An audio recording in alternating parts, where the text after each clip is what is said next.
Alejandro Pozo, estudiante de medicina de noveno semestre de la Universidad ICESI, y mi tutor es el doctor Alex David Sotomayor.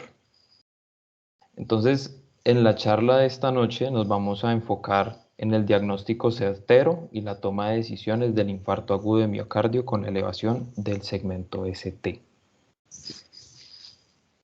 Vamos a empezar con un caso clínico del que se trata de un paciente de 63 años hospitalizado por pie diabético quien manifiesta súbito desarrollo de disnea de pequeños esfuerzos asociado a picos febriles de hasta 38.5 grados Celsius, quien poco tiempo después de ser admitido se torna hipóxico con saturación del 85%, esto es sin oxigenoterapia, y con presión arterial de 226 sobre 118 milímetros de mercurio. Al examen físico se destacan sonidos cardíacos rítmicos irregulares, sin ruidos sobreagregados, taquipnea y estertores bilaterales sin otros signos congestivos. El electrocardiograma en el momento no revela anormalidades. Dentro de los antecedentes del paciente encontramos en los patológicos hipertensión arterial, diabetes mellitus tipo 2, dislipidemia y tabaquismo. No refiere consumo de algún tipo de medicamento ni alergias, y como antecedente quirúrgico el único que refiere el paciente es angioplastia percutánea de la arteria femoral derecha hace 5 años. Dado el cuadro del paciente, se hizo ecocardiograma con una FEBI normal, pero que también encuentra alta presión de llenado ventricular y presión sistólica de la arteria pulmonar de 45 milímetros de mercurio. Se le hace una radiografía de tórax que muestra opacidad iliar bilateral con dilatación de la arteria pulmonar principal, por lo que se hace diagnóstico de edema pulmonar agudo y el paciente es llevado a UCI. En la unidad de cuidados intensivos se le toman unos paraclínicos, de los cuales se destacan los resultados de leucocitos de 18.000, una PCR de 143 miligramos por litro, troponinas menores a 0.015 miligramos por litro. Para el laboratorio de este hospital, el percentil 99 es 0.045 miligramos por litro y un NT-proB elevado. A las 12 horas del ingreso a la UCI, el estado respiratorio del paciente se deteriora con hipoxemia, con una presión parcial de oxígeno arterial de 57 milímetros de mercurio, a pesar de uso de máscara de no reinhalación a 6 litros por minuto, y a pesar de que el paciente no manifiesta dolor de pecho, se toma un electrocardiograma de nuevo. Perdón, un momento.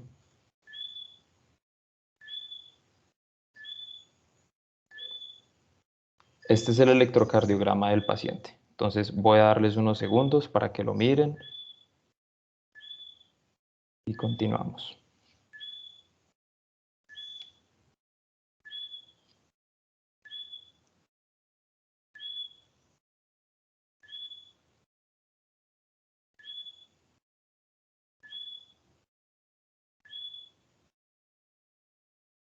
Entonces, en este momento me gustaría que alguien participara y me dijera cuál es su impresión diagnóstica, qué le solicitaría el caso de este paciente y qué manejo iniciaría.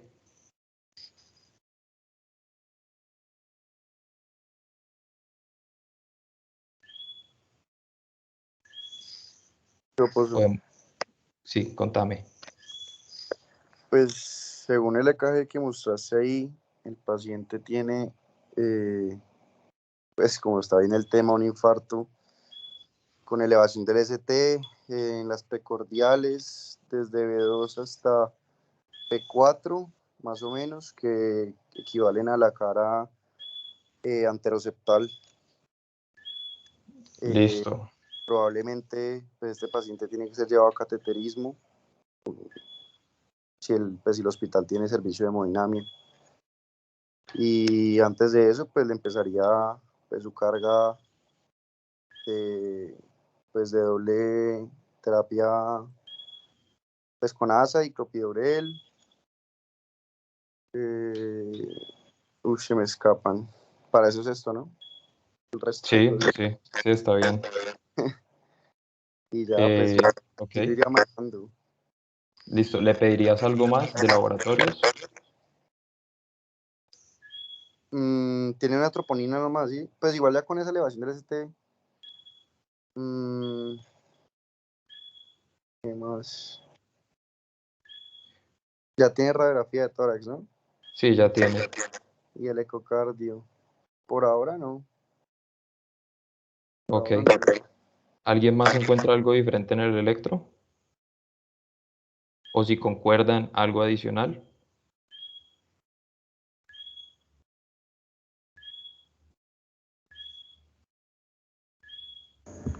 Pues yo estoy de acuerdo con mi compañero Juan Manuel. Y otra cosa para adicionarle, de pronto por las cifras tensionales, pensar en una emergencia hipertensiva con órgano diana corazón que le pudo haber pues causado esto, y pues los síntomas de disnea y pues de el edema pulmonar. Listo, muchas gracias. Él ya está con Mu- oxígeno, ¿no? no, en este momento el paciente no está con oxígeno. Pues entonces, además de la terapia, le agregaría el oxígeno, la morfinita, le pondría su nitroglicerina.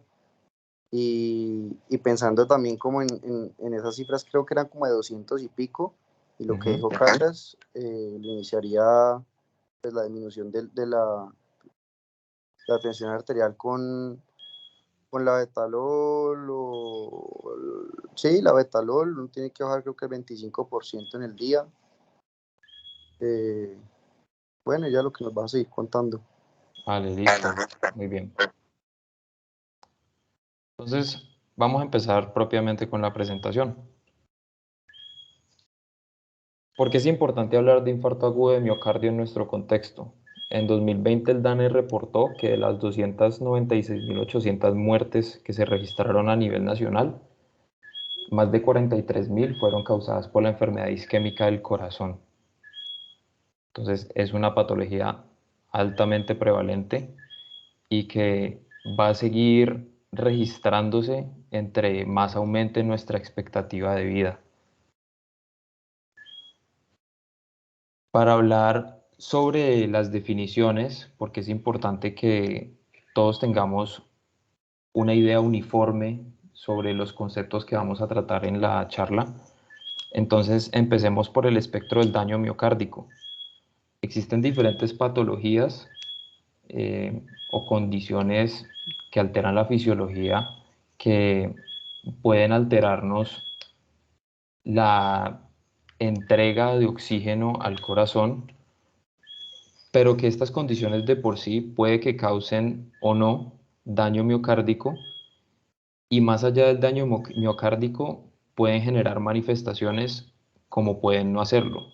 Entonces, por ejemplo, un paciente puede presentarse con anemia y no necesariamente con clínica compatible con isquemia cardiovascular, pero puede presentarse también con estos síntomas que conocemos del dolor de pecho precordial, o puede que se presente sencillamente con la elevación de las troponinas, pero sin la clínica compatible. Entonces es importante darse cuenta que existen diferentes entidades clínicas, como las que ven en pantalla, que pueden hacer parte del espectro del daño miocárdico.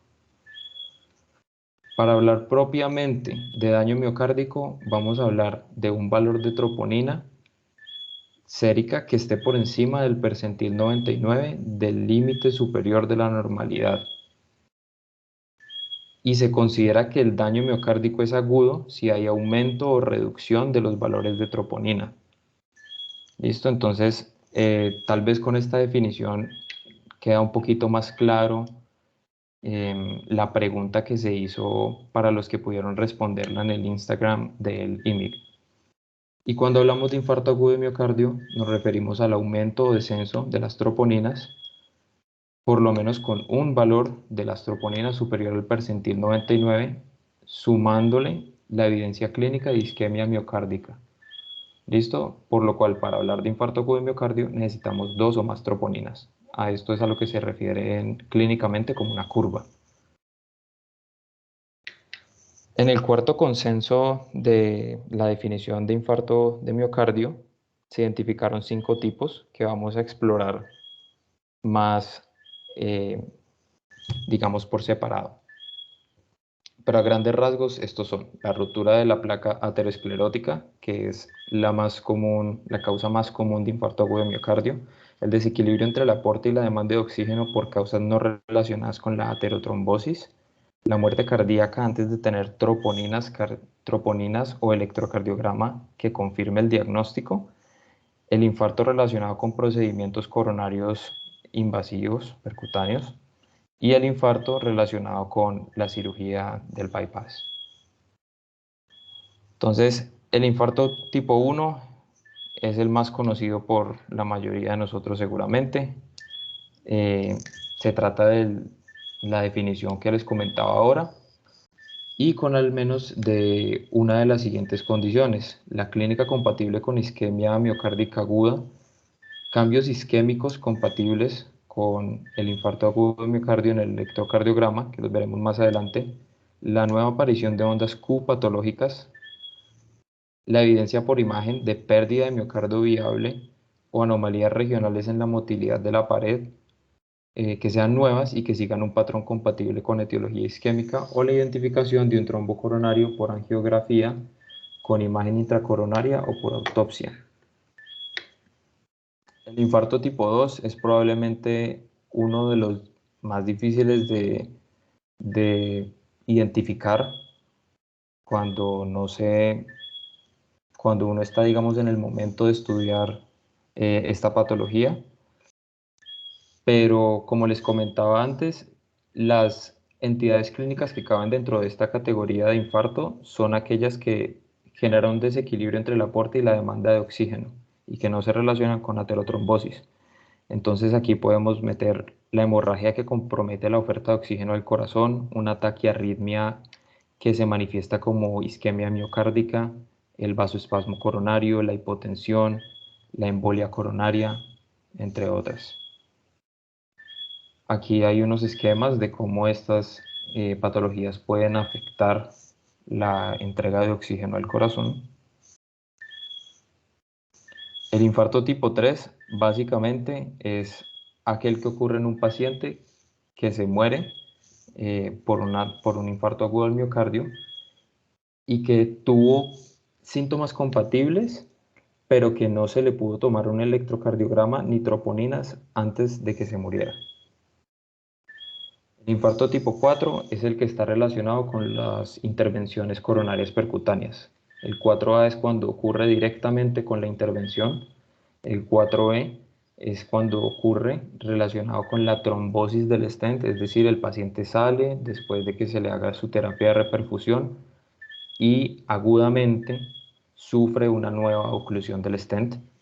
Y el 4C se trata del infarto relacionado con la reestenosis del stent, que se diferencia del 4B porque la reestenosis es un proceso más crónico y que, digamos, va a manifestarse un tiempo después, pero igualmente cabe dentro de esta categoría porque está relacionado con el proceso de la intervención coronaria percutánea. Aquí hay que hacer una acotación, y es que para que se hable de infarto de miocardio tipo 4, los valores de troponina tienen que ser no solamente por encima del percentil 99, sino estar 5 veces elevado por encima de este valor, ya que pues las intervenciones coronarias de por sí implican la manipulación del tejido miocárdico y pues este se va a ver dañado y se van a liberar las troponinas.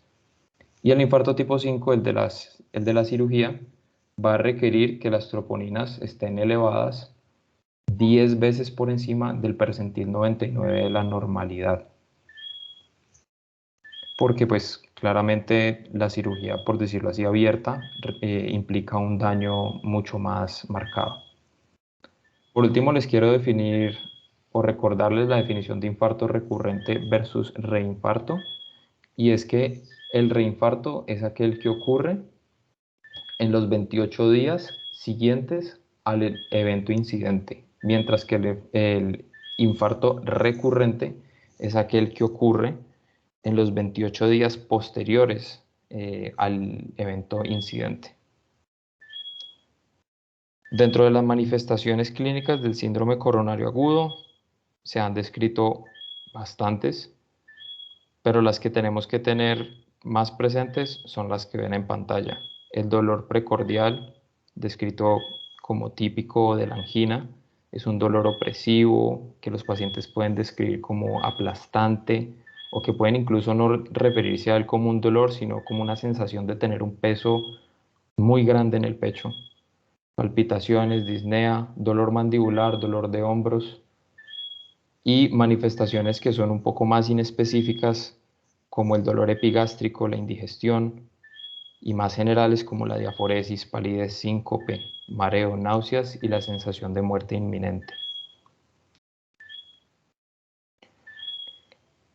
Aunque hemos escuchado muchas veces hablar de la angina típica y atípica, más y más autores con el paso del tiempo han optado por dejar de utilizar estos términos, ya que se ha encontrado cuando se hacen estudios en los que se comparan los síntomas que reportan hombres y mujeres, porque se ha dicho que la angina atípica es más propia de las mujeres y otros grupos poblacionales como los ancianos, las personas con demencia. Se ha encontrado en estos estudios que realmente no tiene una relación patológica, digamos en cuestión de manifestaciones de síntomas. No es más probable que un hombre tenga más manifestaciones, perdón, que sea más probable que tenga infarto agudo de miocardio por las manifestaciones que expresa en comparación con los síntomas que reportan las mujeres. Las mujeres reportan mucho más síntomas, pero esto parece ser por una cuestión lingüística más que por una situación, digamos, de probabilidad diagnóstica. Para hablarles de la fisiopatología, existen varios mecanismos por los cuales puede ocurrir el infarto agudo del miocardio, pero la más importante epidemiológicamente es la abrupta oclusión de las arterias coronarias. Cuando tenemos infarto con elevación del ST, es esto lo más importante, la abrupta oclusión de la arteria coronaria, no necesariamente la oclusión del 100% de la luz, porque puede ocurrir oclusión del 100% de la luz, pero que se dé crónicamente, y esto no se manifestaría como un infarto agudo de miocardio con elevación del ST, porque da tiempo de que el miocardio genere mecanismos compensatorios de neovascularización para que el compromiso no sea tan extenso. Ahora vamos a hablar propiamente del diagnóstico de la patología. Entonces, requerimos de la clínica de isquemia aguda, los criterios electrocardiográficos y, por definición, las troponinas séricas. Entonces, los cambios del electrocardiograma en esta patología son dinámicos. Muchas personas, la mayoría, pasan por estas 3 etapas que ven en pantalla, pero puede que no veamos todas las etapas cuando el paciente nos llega a nuestro cuidado. El electrocardiograma cambia en función del tiempo y la onda T picuda, por ejemplo, o hiperaguda, puede durar minutos y pasar a una inversión de la onda T, o puede que nunca la veamos en nuestro servicio. La elevación del segmento ST puede que dure horas e incluso hasta días en ciertos pacientes, y las ondas Q suelen aparecer días tras el infarto y pueden permanecer el resto de la vida del paciente. Las alteraciones de la onda T nos representan isquemia, y como la isquemia es reversible, es posible que si cogemos a un paciente y le identificamos en el electrocardiograma este momento de, digamos, del desarrollo de la enfermedad, si le quitamos la oclusión de la luz del vaso, esta onda T puede que se normalice y el electrocardiograma de este paciente en el futuro va a quedar perfectamente normal. ¿Cómo sabemos si la onda T es propia del infarto agudo de miocardio o si está asociada pues al cuadro del paciente? Podemos partir la onda T a la mitad y verificar si es simétrica, pero siempre tenemos que tener en cuenta que es un hallazgo inespecífico. Hay muchas cosas que pueden hacer que una onda T se invierta. Por ejemplo, en los bloqueos de rama, en la hipertrofia ventricular y en las anormalidades de la repolarización. Por ejemplo, se ha visto que en niños y en personas negras, las ondas T pueden manifestarse invertidas y puede que continúen así durante el resto de la adultez. Y a este patrón se refieren como un patrón de T juvenil. La elevación del segmento ST es representativa de lesión miocárdica. Y esto nos interesa básicamente porque es lo que nos va a definir si el paciente necesita una terapia de reperfusión emergente o si le vamos a dar un manejo, digamos, un poco más detenido. Entonces, la elevación del ST se define dependiendo si el paciente es hombre o si es mujer y de qué derivación estamos hablando. Entonces, en las mujeres, en todas las derivaciones, a excepción de B2 y B3, se define un ST elevado si es mayor a 1 milímetro. Y les hablo en milímetros y no en cuestión de milivoltios por la configuración usual del electrocardiógrafo. Pero si es las derivaciones B2, B3, entonces superior a 1.5 milímetros. Y en los hombres, si es menor de 40 años, derivaciones B2, B3 deben ser superiores a 2.5 milímetros en el segmento ST para que sea elevado. Y si es mayor de 40 años, debe ser mayor a 2 milímetros la elevación del segmento ST. Entonces, ¿dónde medimos el segmento ST? En el punto J. Aunque hay algunos expertos que recomiendan no medirlo en el punto J, sino 40, 80 milisegundos después del punto, porque es cuando se espera que todas las fibras miocárdicas hayan alcanzado el mismo nivel de potencial de membrana como para formar normalmente un segmento ST isoeléctrico. En esta parte, las últimas cuestiones que quiero mencionarles es que para hablar de elevación del segmento ST en las derivaciones B7 a B9, que son más conocidas como derivaciones posteriores, se habla de elevación cuando el segmento ST hace deflexión positiva mayor o igual a 0.5 milímetros. Y también de esta manera con la deflexión negativa para hablar del descenso del ST.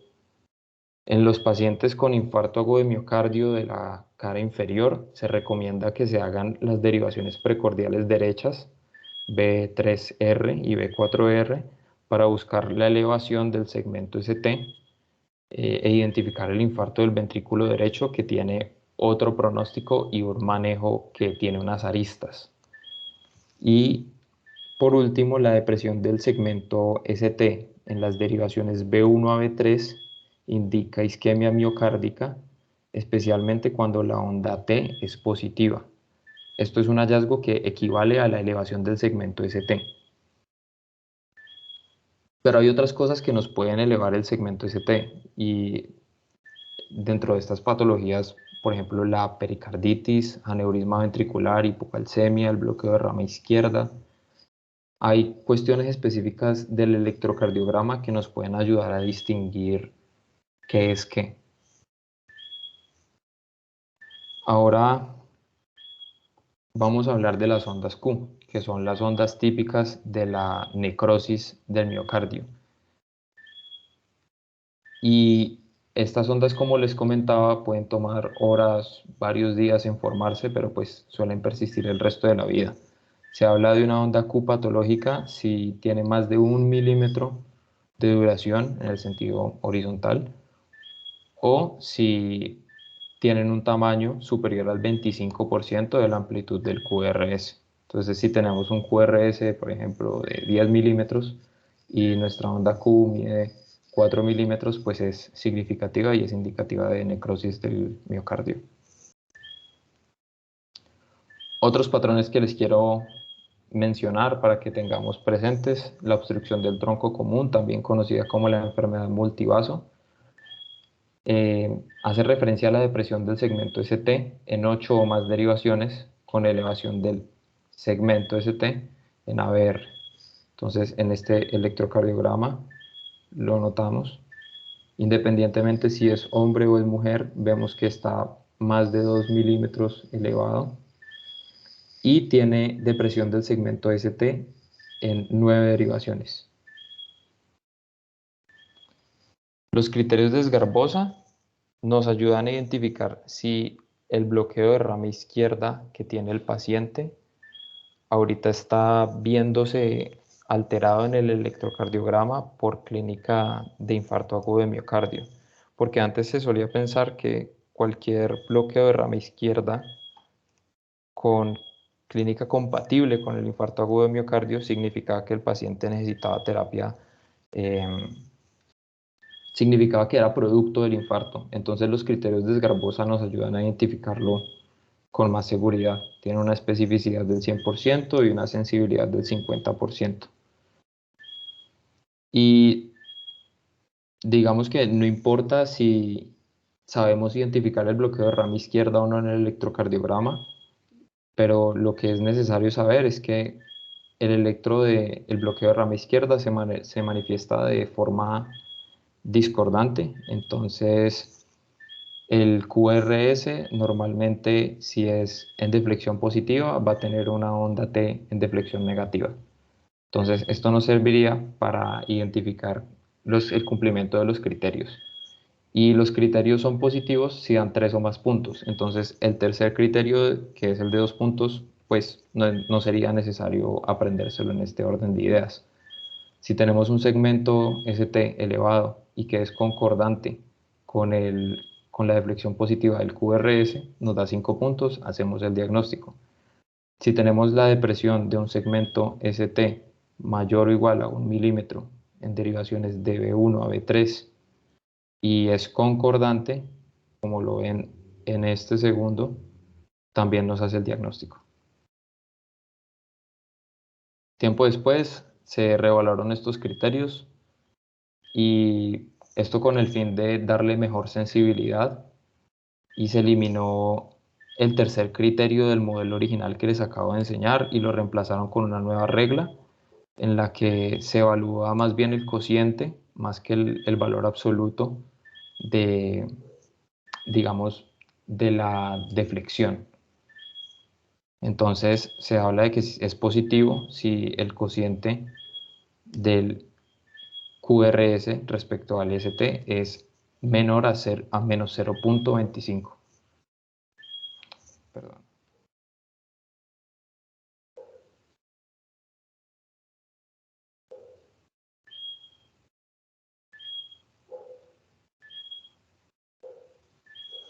Listo, entonces ya les hablé de todas las cuestiones del electrocardiograma. Ahorita lo único que nos quedaría es tomar muestras de sangre para saber cómo están las troponinas. Esto estrictamente hablando de acuerdo con las definiciones que vimos. Pero les quiero enseñar con este electrocardiograma un infarto agudo de miocardio de pared anterior. Entonces probablemente esto nos indica compromiso de la arteria descendente anterior. Con este segundo electro, un infarto agudo de miocardio de pared posterior y que necesita de toma de derivaciones de B7 a B9 y probablemente se debe a compromiso de arteria descendente posterior, que como bien sabemos comúnmente es rama de la coronaria derecha. Entonces este paciente, por lo que vemos en el electro, necesita pues, de la toma de derivaciones posteriores sí o sí para ver la imagen en espejo. Estas son las patologías que les mencionaba que pueden elevarnos el segmento ST, y también está la repolarización temprana que se suele encontrar en personas jóvenes y que puede ser fácilmente confundida con una elevación patológica del segmento ST, que la vamos a poder identificar porque el punto J tiene una muesca y básicamente para distinguir la elevación del segmento ST por infarto de la pericarditis, pensamos en que la elevación del ST del infarto es convexa hacia arriba, mientras que la de la pericarditis es cóncava hacia arriba.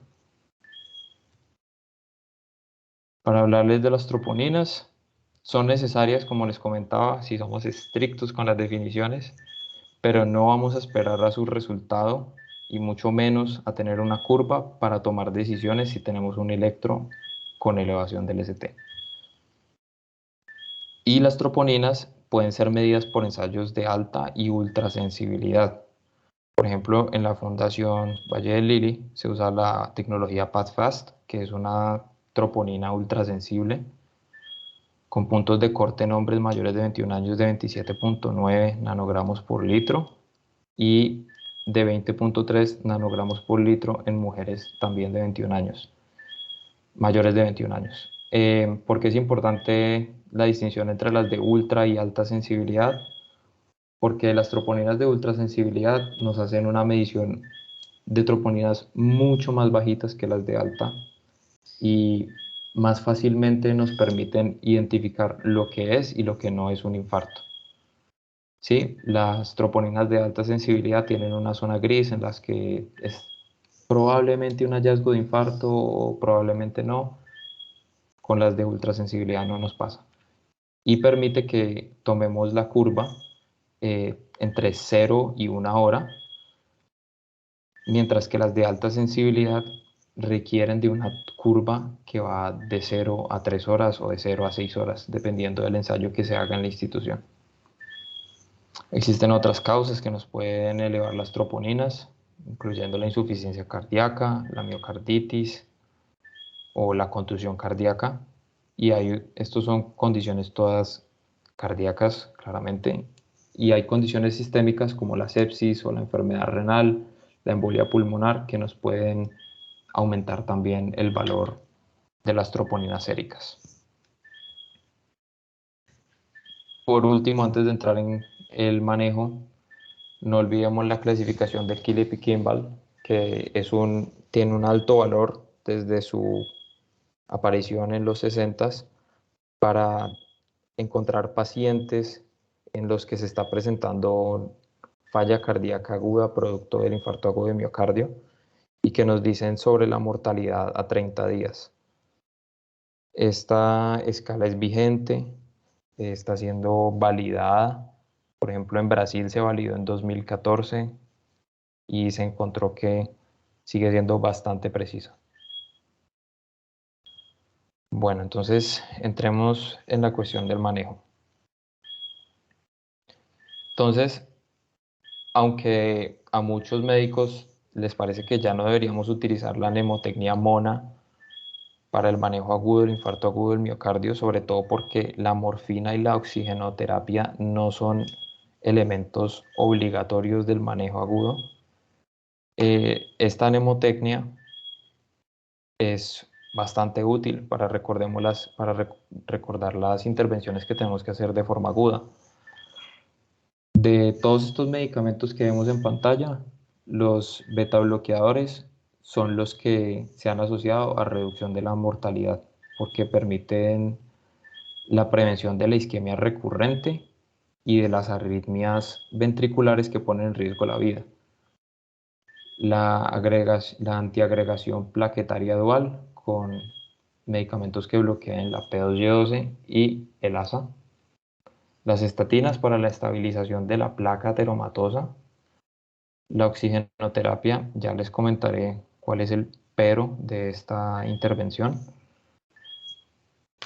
Y la anticoagulación, que la vamos a iniciar en todo paciente, independientemente si lo vamos a mandar a reperfusión por intervención coronaria percutánea o por fibrinólisis. Entonces, los betabloqueadores tienen roles analgésico, antiarrítmico y reducción pues, en el riesgo de reinfarto. Lo que se recomienda es iniciar intravenoso metoprolol cada 2 a 5 minutos, lo vamos a dar 3 veces y después vamos a pasar a un régimen oral, 50 miligramos cada 6 horas por 48 horas. Las dosis, o bueno, primero unas acotaciones respecto a los bloqueadores P2Y12. La guía del 2017 de la Sociedad Europea de Cardiología recomienda utilizar ticagrelol o prasugrel por encima del clopidogrel, porque tienen un inicio más rápido de acción, son más potentes y habían mostrado hasta el momento mejores resultados clínicos que el clopidogrel. Pero el prasugrel, por ejemplo, tiene unas cositas que hacen que no todo el mundo se le mida a usarlo con tanta confianza. Y es que hay quienes recomiendan que no se use prasugrel a menos de que se conozca la anatomía coronaria, y pues si es la primera vez que vemos a un paciente por infarto, pues claramente no le vamos a conocer la anatomía coronaria. Aparte está contraindicado en pacientes con antecedente de ACV y de accidente isquémico transitorio, y normalmente no se recomienda usarlo en pacientes de 75 o más años o con menos de 60 kilos de peso, pues la guía refiere que no se ha evidenciado un beneficio clínico neto. El ASA, por la presentación que tenemos disponible en nuestro medio, no se da con una carga de 325 miligramos como lo refiere la guía, sino con 300 miligramos, y no se continúa con 160 miligramos por día en adelante, sino con 100 miligramos, igual vía oral. Respecto a los nitratos, las guías recomiendan el uso de nitroglicerina sublingual, que no tenemos disponible en nuestro medio, entonces se puede dar en infusión a 5 microgramos por minuto desde el diagnóstico de la patología, o podemos utilizar el dinitrato isosorbide, una molécula parecida pero un poco menos potente, vía oral, 5 a 10 miligramos. Tenemos que tener cuidado con el uso de nitratos o deben ser evadidos, digamos, para mayor seguridad en pacientes en los que la hipotensión es un riesgo o que pueden descompensarse hemodinámicamente, como en el infarto de ventrículo derecho o en la estenosis aórtica severa. Las estatinas, vamos a utilizar atorvastatina o rosuvastatina en altas dosis, 40-80 miligramos para la atorvastatina, 20 miligramos para la rosuvastatina. Y respecto al oxígeno y la analgesia, lo que les comentaba, hay unos peros. Entonces, el oxígeno lo vamos a utilizar en los pacientes que lo requieren, básicamente. Antes se hablaba de utilizarlo en pacientes que tuvieran 95% de saturación o menos, ahorita menos del 90%. Y la morfina según la demanda.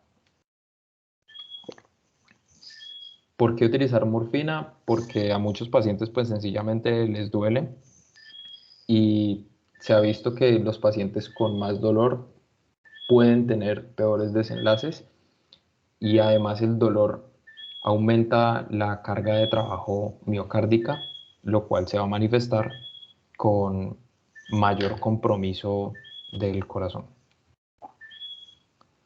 Entonces, los algoritmos, que son lo que necesito que recuerden.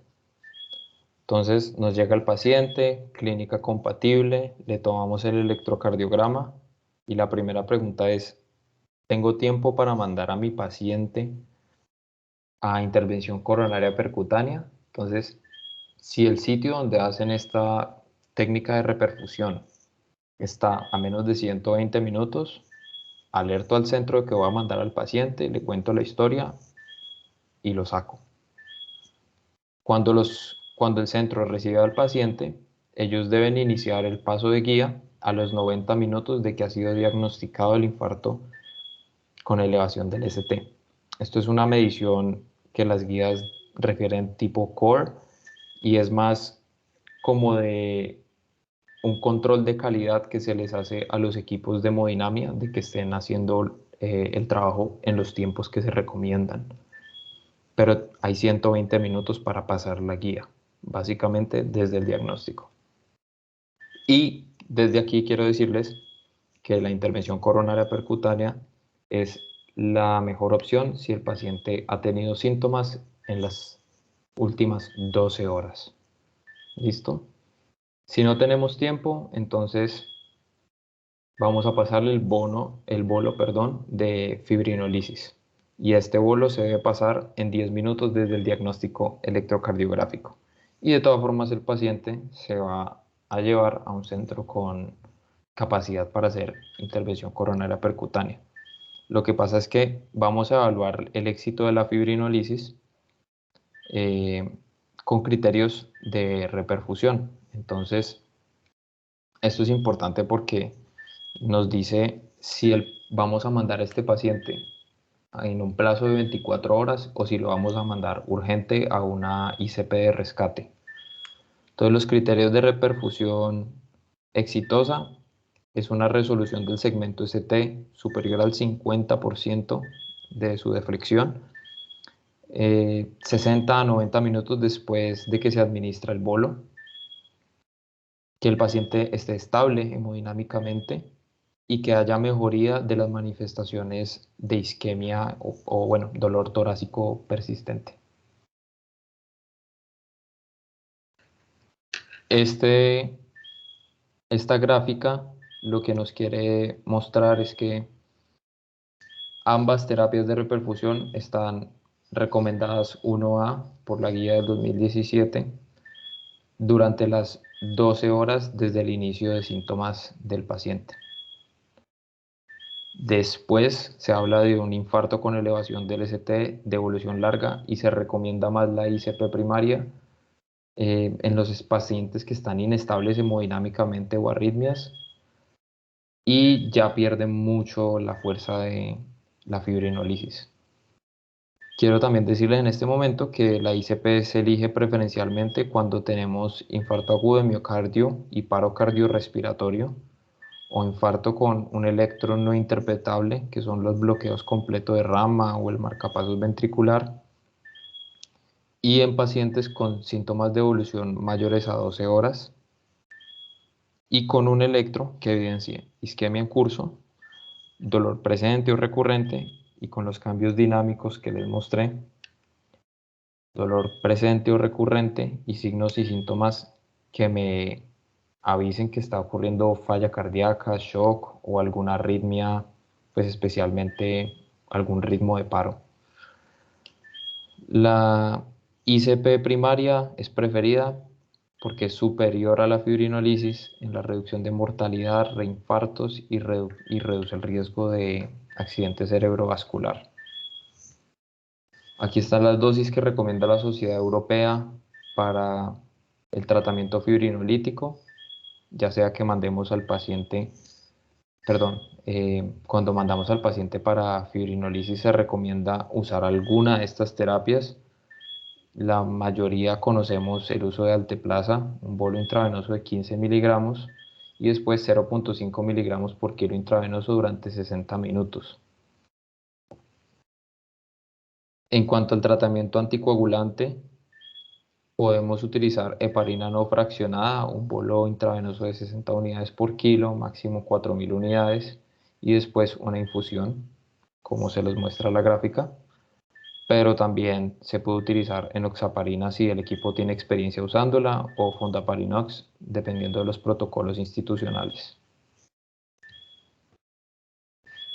Finalmente, esto es el resumen de las recomendaciones que les he dado de los algoritmos con cada clase y nivel de recomendación de acuerdo con la guía. Las intervenciones de no olvidar. Entonces, para la ICP primaria, nos llega el paciente, le diagnosticamos el infarto con elevación del ST y lo continuamos monitorizando con electrocardiograma. Le avisamos al laboratorio de cateterismo que vamos a mandar al paciente y se le debe hacer la intervención en 90 minutos si es trasladado o en 60 minutos si el paciente ha llegado directamente al centro que sí tiene ICP. Le iniciamos su dosis de carga de ASA y de el inhibidor de la P2Y12, oxígeno si lo necesita, anticoagulante se puede iniciar desde el diagnóstico o en el laboratorio de hemodinamia dependiendo de lo que prefiera la institución, los beta bloqueadores y los opioides pues a demanda. Para la fibrinolisis, igual, diagnosticamos, monitoreo con electro, el bolo de la fibrinolisis con la enoxaparina, la carga de ASA, la carga de clopidogrel o cualquier otro inhibidor de P2Y12, el oxígeno si lo necesita, los opioides a demanda y de todas formas vamos a alertar al centro con ICP, pero vamos a mandar al paciente en función de si hay resolución o no de la oclusión con los criterios que les comenté antes. Bueno, entonces, ¿qué pasó con nuestro paciente? El paciente del caso efectivamente tenía un infarto agudo de miocardio con elevación del ST, recibió 4.000 unidades de heparina no fraccionada, 250 miligramos de aspirina intravenoso, 180 miligramos de ticagrelol, y fue llevado a hemodinamia 150 minutos después de la toma del electro, que como les mostré ahora, pues esto es un tiempo demasiado extendido para lo que recomiendan las guías. Y como hallazgo principal durante la exploración pues, hemodinámica, se encontró estenosis de la porción media de la arteria descendente anterior.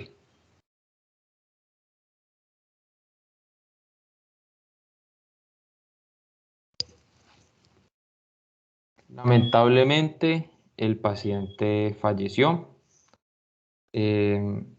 A este paciente, después su condición respiratoria se le complicó, se intentó intubar, se le puso su tubo, pero el edema pulmonar no permitió que su condición respiratoria mejorara más de lo que ya estaba, y 8 días después del diagnóstico de COVID-19 el paciente fallece. Y finalmente pues los dejo con la imagen que ven en pantalla, que es una alteración de una pintura que seguramente muchos reconocerían, que es David con la cabeza de Goliat, victorioso después de la pelea. Pero esta tiene una alteración, y es que, como ven, David tiene unas cadenas bastante gruesas, endiamantadas, y es la carátula de un álbum de rap muy famoso y que es de mi gusto.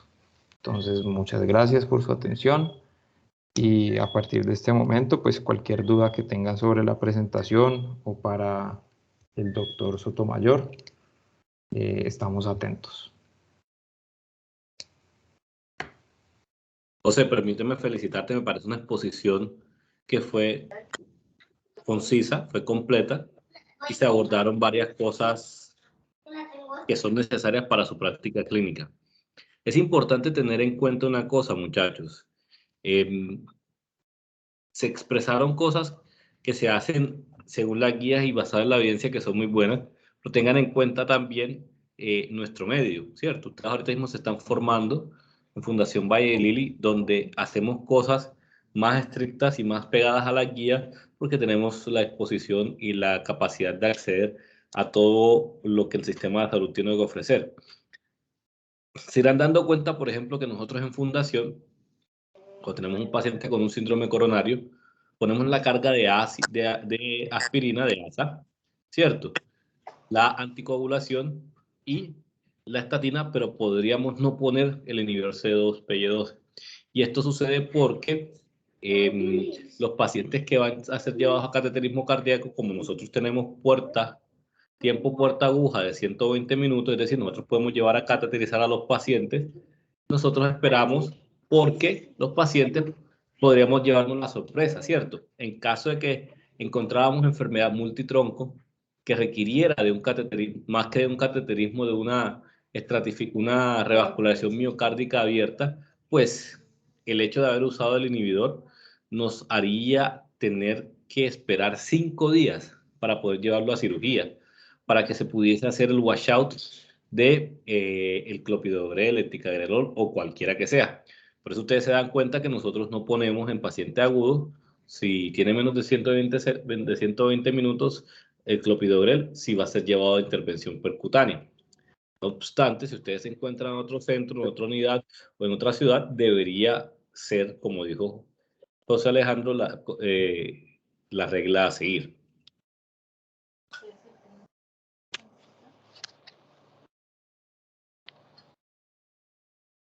Doctor, muchas gracias por la intervención. Yo tenía un par de preguntas que hacerle.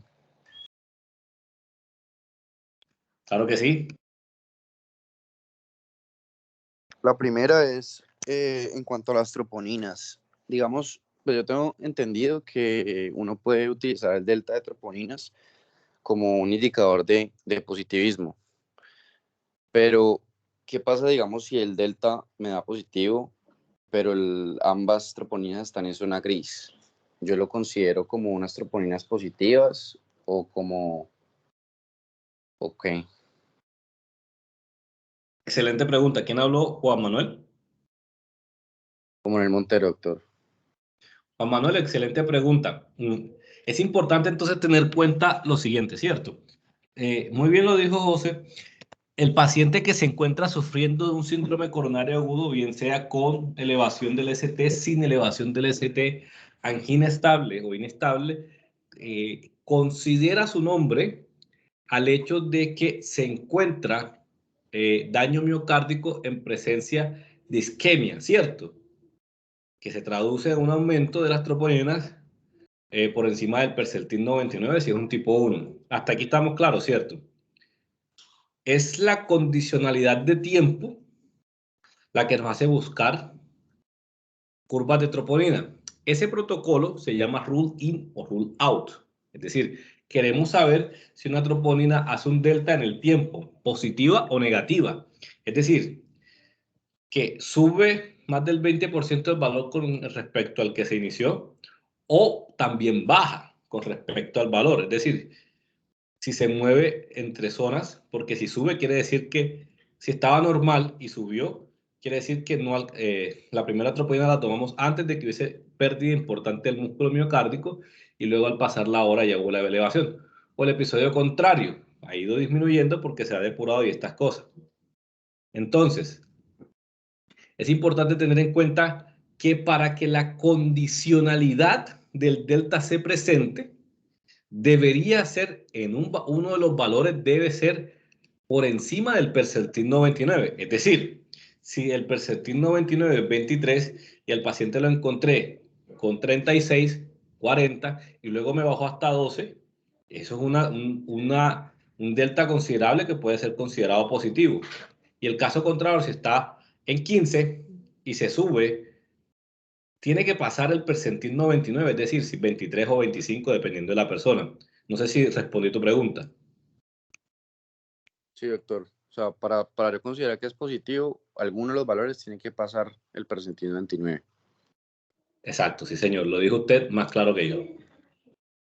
Listo, tengo otra pregunta que anoté aquí y es si estoy en un centro donde pues no tengo, no sé, la intervención percutánea directa y tengo que hacer pues transporte del paciente y voy a hacer la fibrinolisis para el infarto, también aplicarían además contraindicaciones que para el ACV o hay unas contraindicaciones específicas para hacer la fibrinolisis.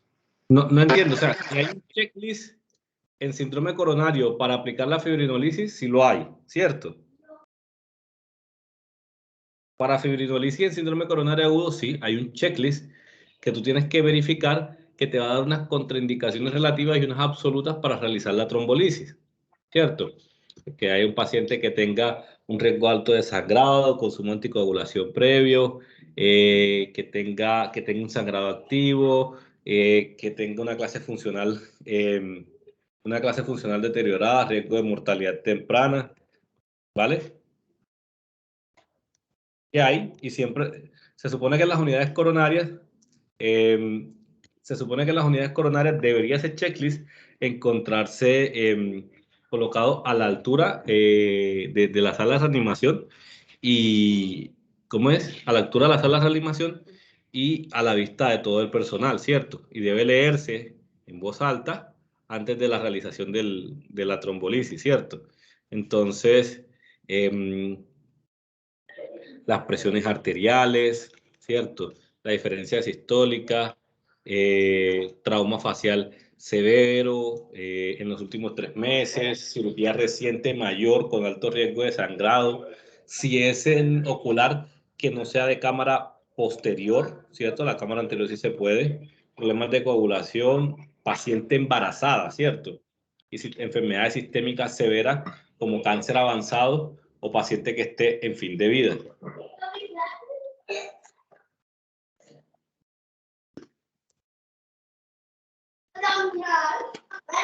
Gracias. Aquí veo una pregunta que hace José Fernando Fuerte Buccelli. Dice, se recomienda no administrar el inhibidor P2Y12 en niveles sin laboratorio de hemodinamia por el riesgo de que el diagnóstico sea IAM secundario a disección aórtica. No, no necesariamente. El paciente con una disección aórtica, me imagino que dice aorta A, debe ser Stanford A, ¿cierto? José. El paciente con una disección aórtica Stanford A tiene una cantidad, un tiempo limitado. Imagínate, para poder hacerlo tendrías que tener también un angiotac, ¿cierto? Para poder determinar eso. Tú no necesariamente tienes que poner la vida del paciente en riesgo esperando definir si tiene o no. Si los síntomas de isquemia están, si la impresión diagnóstica es supremamente alta, lo que tú deberías hacer es la carga para qué es lo que tiene evidencia, ¿cierto? En ninguna parte de la guía dice que de pronto, si es otra cosa o otra razón, no deberías hacerlo.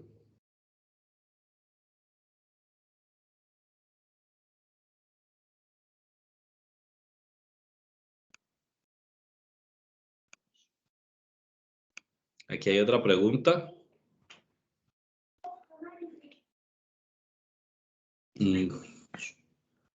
A ver.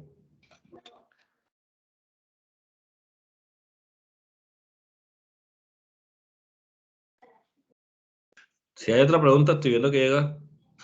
Sí, profe, ahí José Fernando Fuertes continúa preguntando, ¿y si le damos el clopidogrel y hay ruptura?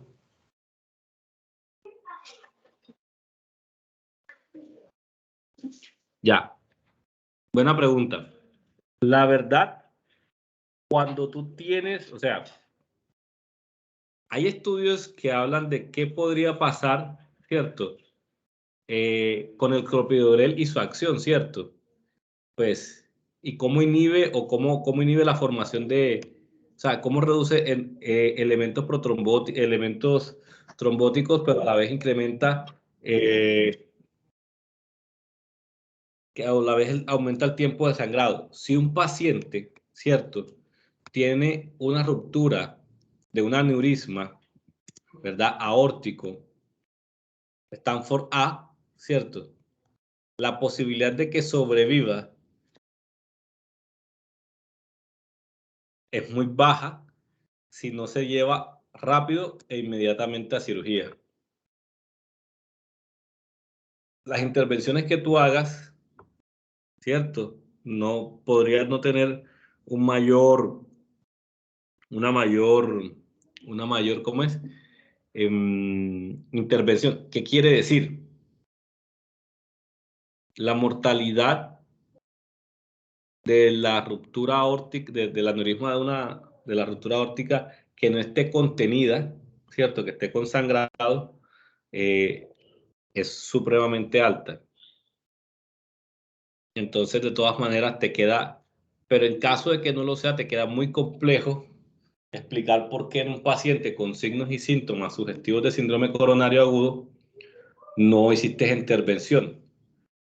¿Cómo crees que es o sea, ahí tienes que pensar mucho en la sintomatología del paciente. Un paciente que esté hipotenso, mal perfundido, ¿cierto? Que el episodio empezó con dolor torácico, asfixiante de espalda hacia atrás, disnea, colapsa y tiene un colapso hemodinámico, ya tendrías más criterios para pensar en una ruptura aórtica. Pero un paciente con dolor torácico, ¿cierto? Está consciente, alerta, tiene rales o tiene estertores crepitantes, hipertenso y está con disnea, suena más a síndrome coronario agudo de la pared anterior y septal. Entonces ahí te preguntas, ¿vas a suspender el clopidogrel si estás a más de 120 minutos de la aguja? Lo peor que puede pasar es darle clopidogrel a una ruptura, pero una ruptura en curso que tenga inestabilidad hemodinámica es muy fácil notarla, ¿cierto?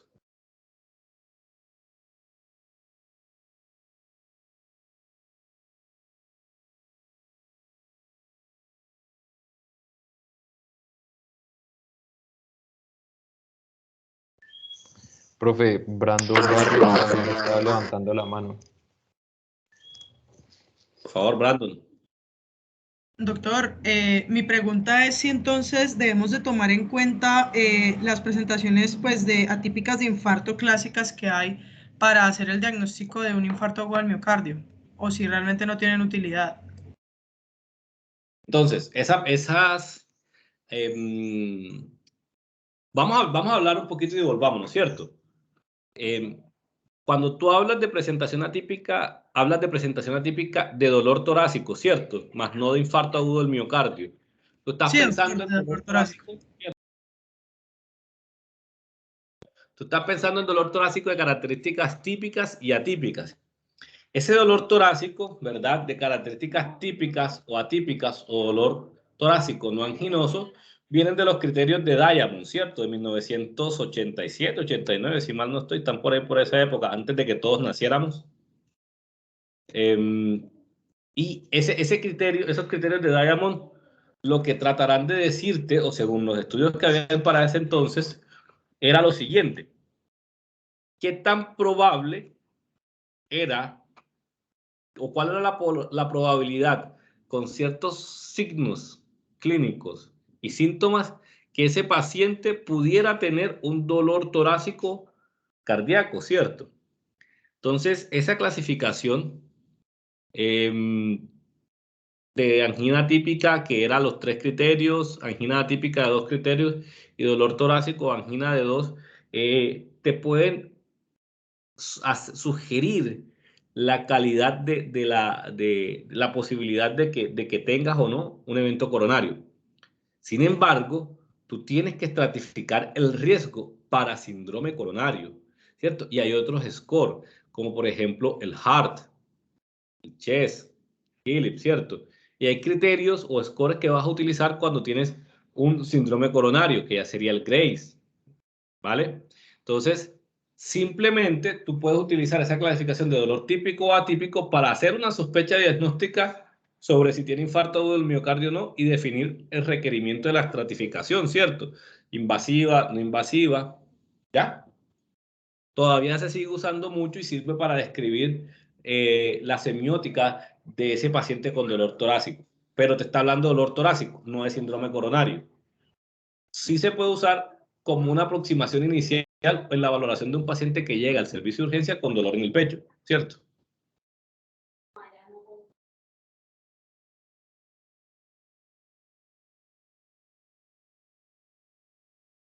¿Me escucharon? Sí estaba el micrófono doctor, ahí. gracias. Claro. Yo tengo Sí, una doctor. pregunta, profe.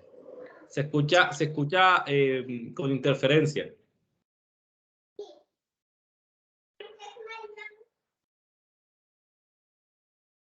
No, bro, pero usted se escucha bien. Ok. Ahora, una cosa que sí es importante decirla. Esos criterios, ¿cierto? Esos criterios de Diamond y Forrest, hay estudios que son más o menos recientes, bueno, comparado con la fecha con la que hizo, pero son más viejitos, son de 2015, 16. La angina típica se queda corta en especificidad para identificar pacientes, ¿cierto? Sigue siendo muy sensible, pero se queda corta es decir, puede captar muchos pacientes enfermos, pero a la hora de especificar ese dolor torácico, si tiene que ver con un infarto agudo del miocardio, se queda corto, ¿sí? Pero para que lo sepan, es decir, que un paciente con angina típica puede no necesariamente tener un síndrome coronario agudo.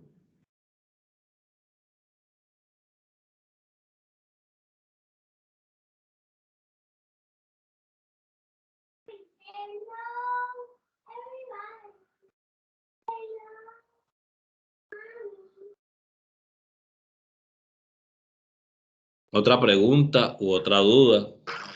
Yo, profe, yo tengo otra pregunta. Por ejemplo, este paciente del caso clínico tenía pues, rangos de la presión arterial en rangos de crisis. Si yo tengo un paciente que me llega en rangos de crisis con órgano blanco, corazón, mi prioridad es bajarle la presión o iniciar el tratamiento para el infarto, porque es que yo sé, digamos, que la presión no tiene que bajar 25% de la presión en el día. Y si yo le empiezo a poner pues, medicamentos más la nitroglicerina, pues no sé si eso me limite cumplir esos criterios, o uno cómo más o menos interviene a esos pacientes. O sea, lo que entiendo, lo que pasa es que una cosa es tener un síndrome coronario agudo, un infarto, y una cosa es tener una angina hipertensiva, ¿cierto? Que son dos cosas Sí, totalmente sí, sí, sí. diferentes. Por ejemplo, si tuviera el infarto, como en este paciente, y tuviera las presiones arteriales en rangos de crisis, ¿o no? ¿Cómo haría ese manejo? La cosa de la academia es que te hace pensar que las cosas se hacen un tiempo diferente al otro. Tú puedes hacer las cosas en paralelo. Tú lo puedes tener con nitrato endovenoso y si tiene criterios para ser llevado a un laboratorio de cateterismo, se lleva con la nitroglicerina endovenoso al cateterismo. ¿Ya? Si el paciente tiene a mí me ha pasado, paciente con dolor torácico típico, factores de riesgo cardiovascular y una troponina francamente elevada en un paciente que no tiene elevación del ST, ¿cierto? Lo valoramos, ¿cierto? Y puede que termine siendo llevado a cateterismo vascular. De pronto no inmediatamente porque no tiene elevación del segmento ST, pero sí puede ser llevado las próximas 24 horas. Y está con nitratos endovenosos. Llega a hacer el cateterismo y las coronarias epicárdicas salen sanas o sin lesión significativa, ¿cierto? Pero el paciente, a medida que se le ha ido bajando la presión, se le ha ido quitando el dolor. Entonces, ahí es donde te das cuenta que el paciente lo que tiene era angina hipertensiva y no un síndrome coronario agudo.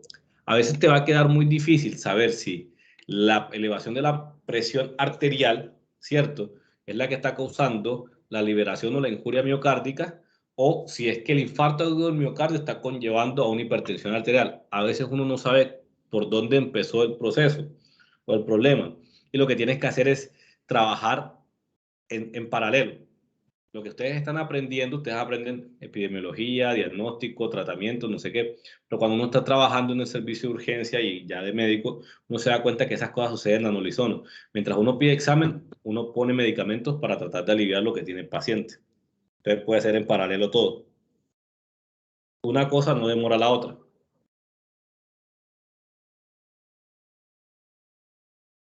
Ya, profe, listo. Entiendo.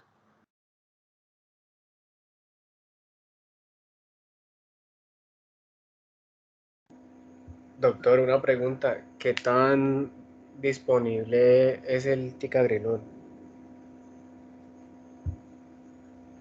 En nuestro medio los tres niveles del el C2, PY12 están disponibles. Es igual de disponible en la fundación. Recuerden que la fundación es una pequeña burbuja donde hay todo, entonces ahí sí hay de todo.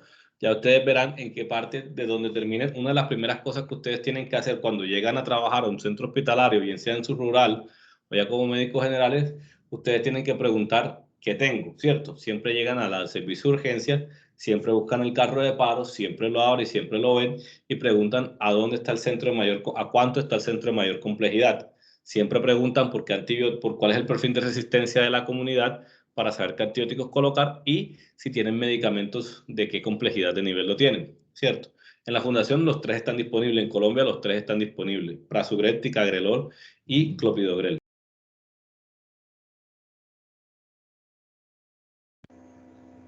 Listo, profe. Gracias.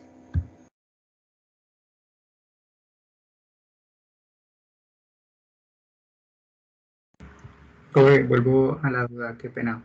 Hablando del clopidogrel, por ejemplo, si estamos en un nivel 1 o nivel 2 o en un rural y tenemos un paciente con síntomas típicos de un infarto agudo del miocardio, eh, y en el caso de que le demos el clopidogrel, pues según entiendo, este comienza a actuar a las 2 horas más o menos y se demora en ser eliminado 5 días. Entonces, habría un alto riesgo de sangrado si se lleva algún procedimiento quirúrgico. Entonces, creo que había una recomendación de no darlo en esos niveles, sino de que se inicie en un lugar donde haya laboratorio de hemodinamia, en el caso de que haya un sangrado de algún tipo. No, creo que no te entendí la pregunta. No creo que no entendí la pregunta. Es decir, que no, o sea, tú estás preocupado de que estés en el rural, ¿sí? Y tengas un paciente con un síndrome coronario y le dé el dolor, tú le pongas clopidogrel y te toque mandar y no tengas laboratorio vascular para saber si es un infarto o qué. No creo que no entiendo la pregunta. Sí, mi caso va por un caso clínico que presentaron una vez. Entonces, en ese caso llegaba un paciente con síntomas típicos, lo manejaba en el nivel 1 con los medicamentos que se recomiendan, pero el paciente, en vez de haber tenido un infarto agudo del miocardio, tenía una disección aórtica que sufrió ruptura. ¿Cómo? Entonces, que sufrió ruptura. Entonces, pues prácticamente, ah, como recibió el clopidogrel, pues no tuvo un buen desenlace.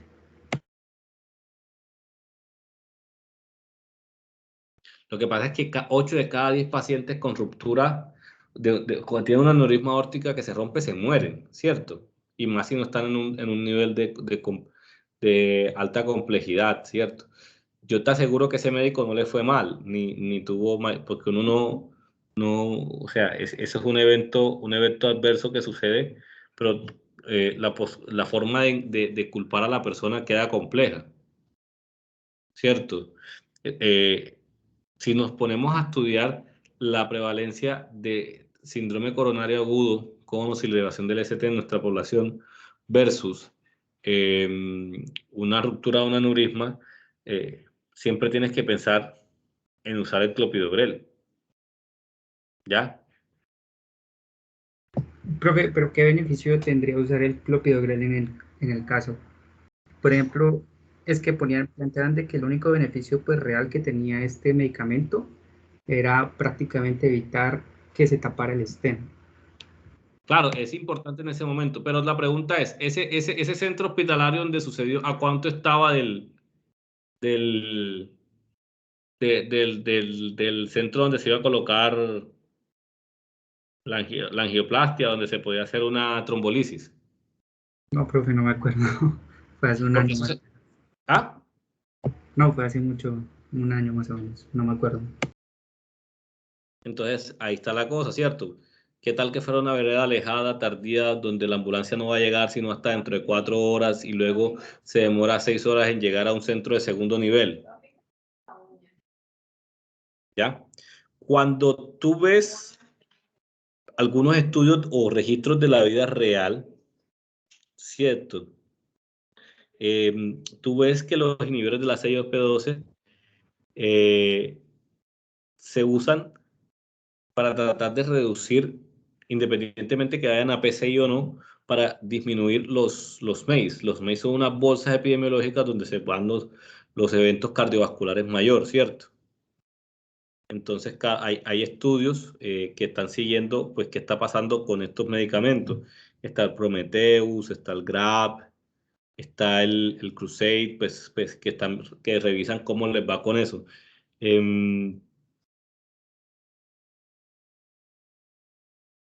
Pero sí, casi siempre, si tú tienes la oportunidad de remitir al paciente o si le vas a empezar trombolisis, o tienes el tiempo para mandarlo al laboratorio de cateterismo vascular, no tienes el clopidogrel, puedes dejarlo de lado, ¿sí me entiendes? No tienes que salir corriendo con él. La aspirina, la enoxaparina, la atorvastatina, pues podrían ser ideales para eso. Listo, profe, muchas gracias.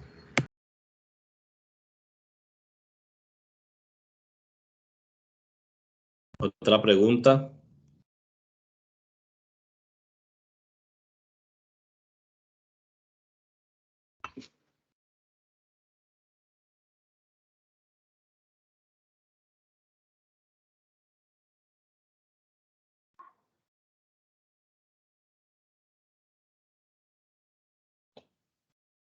Pues Alejandro, no sé, ¿hay alguna otra cosa más? Profe, por hoy esto sería todo. Bueno, muchas gracias. Te invito a que hagas el cierre entonces de la actividad. Listo, doctor. Muchas gracias a usted pues por todo el apoyo y por la tutoría constante. Entonces, no sé si Isabela o Juan José vayan a decir algo. Nada, agradecerle a todos por la asistencia. Vamos a continuar con charlas pues en este módulo de cardiología, entonces para que estén pendientes en redes sociales. Muchísimas gracias a ti y al doctor. Muchas gracias a ustedes por invitarme. Les deseo una feliz noche, que estén muy bien. Gracias, doctor, lo mismo. Hasta luego.